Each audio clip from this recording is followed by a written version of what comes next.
importante ang presentasyon ng pagkain. Kailangan itsura pa lang, busog na ang mga mata. Pero paano kung ang mga nakahain, kasumpa-sumpa, hindi lang ang itsura, kundi pati ang amoy? Mga pagkaing kadiri, gaganahan ka ba?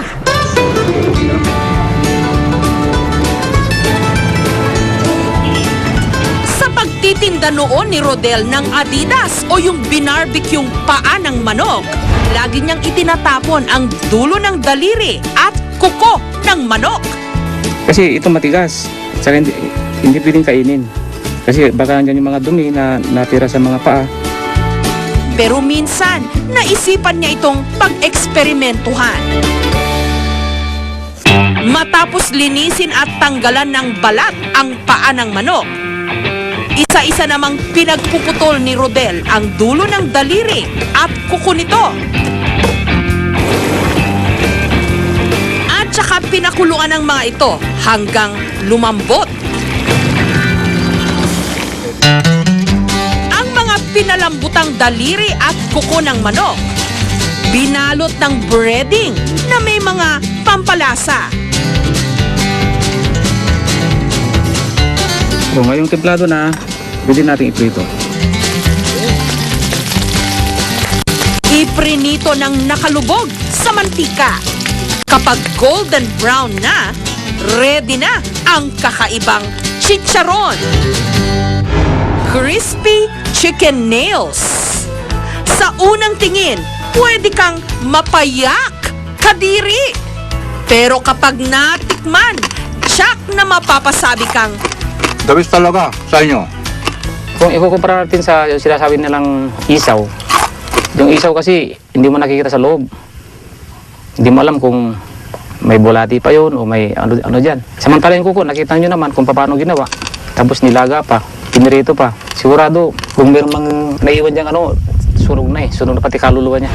ang tunay na lasa ng pagkain, wala raw sa itsura o amoy nito. Minsan nga raw, kung ano pa yung kahindik-hindik, siyang makakapagpalaway sa sarap. Nyalak-nyalak.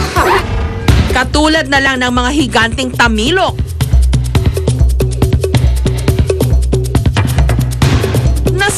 Na sarap na inuupakan ng mga tiga-Sultan Kudarat. Tamis, malambot, tapos maramdaman mo talagang sarap. Ang sikreto naman ng kakaibang lasa ng kesong puti ng mga tiga-Laguna, sariwang katas ng bituka ng kalabaw. Sa Davao, bukod sa durian, Kumakain akong to eh. may isa pang mabaho pero masarap. Inaamag na keso. Isang cultural marker ito sa pagkain ng isang particular na grupo. Ibig sabihin, natatangi yung grupo na ito dahil sa pagkain niya ng mga tinatawag nating bizarre or strange foods. No? So, ibig sabihin, membro ka ng grupo na ito kung ikaw ay kumakain ito. At kung hindi ka naman kumakain ito, hindi ka kasama sa grupo na ito. Pero walang duda, may mga pagkaing babaliktad ang iyong sikmura sa pagkakaburo.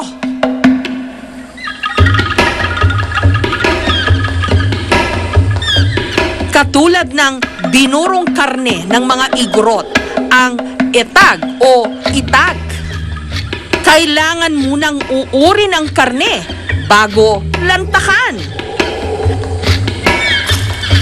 Masarap yung laman. Wala namang nagkaano sa tiyan eh. Dito pa rin sa Mountain Province, kilala ang katutubo nilang alak, ang tapoy o rice wine. Naiilan na lang daw ang marunong gumawa, kabilang na ang 80 anyos na si Lola Solina at ang kanyang anak na si Mang Benito. Sa isang malaking kawa, pakukuluan ang balatinaw, isang uri ng bigas.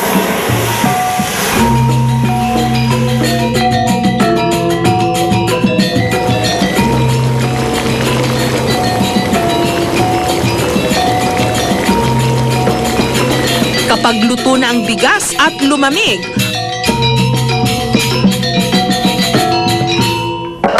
bubudburan ng lebadura o yeast.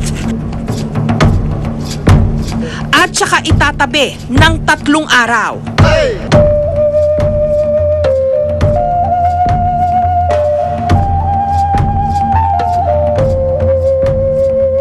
Kapag inamag na ang mga butil ng balatinaw,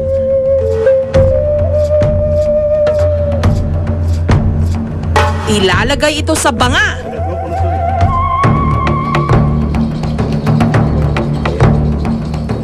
At iiimbak ng 20 araw.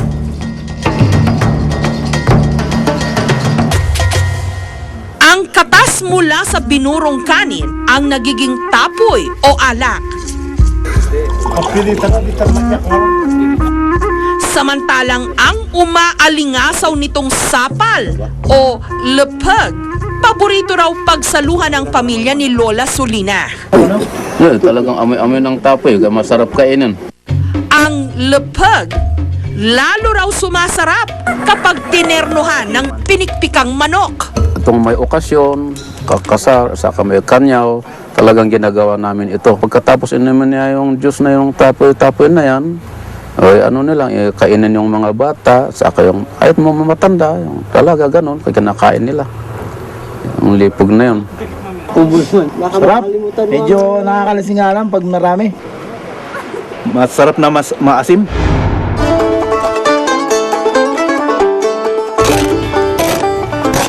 Maliban sa lechong Cebu, may isa pang pinagkakaguluhang putahe sa Queen City of the South.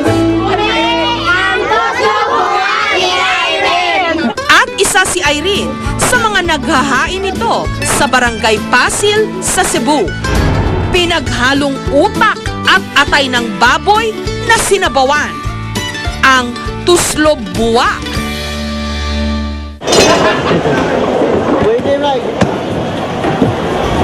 Ang pinakasangkap niya, yung utak ng baboy. Gi-invento ko lang. Palit sa mga bata, barato ra. Ang utak at atay ng baboy, una munang iginisa sa bawang at sibuyas.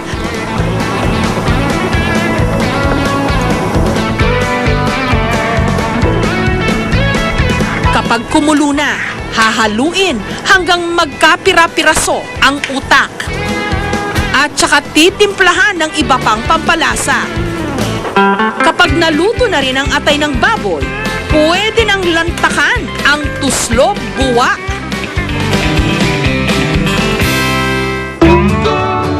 Libre lang daw ang tuslob buwak ni Irene. Pero kailangan sa kanya ka raw bumili ng perfect na kapartner nitong kanin. Ang puso na 3 piso kada piraso. At bawat customer nakaka3 hanggang 5 puso. Masarap, Maki. Masarap. Na wala mo tang ngipin.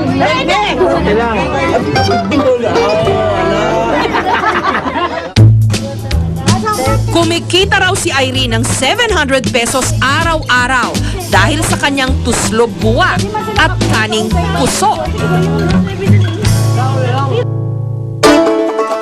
Ang tuslob buwak, ang lepeg, at ang crispy chicken nails, pumasa kaya sa panlasa ng mga tiga-Maynila. Nakikita ko kaya. Nakikita ko kaya kung ano yan. May natakot, Bigas to? Baka gusto yung tikman.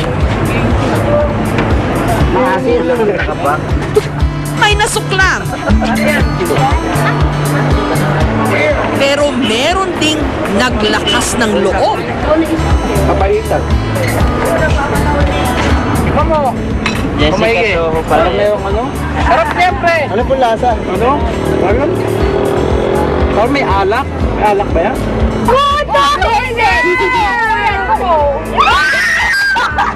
Mahaba yung kuko mo, men! Ay, masarap na!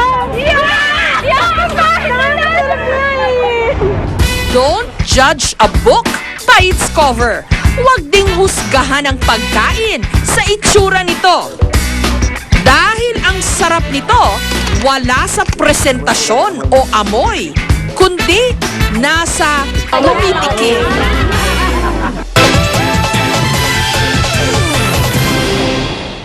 Porcelas na may taglay daw na kapangyarihan. Power bracelet. Epektibo nga ba?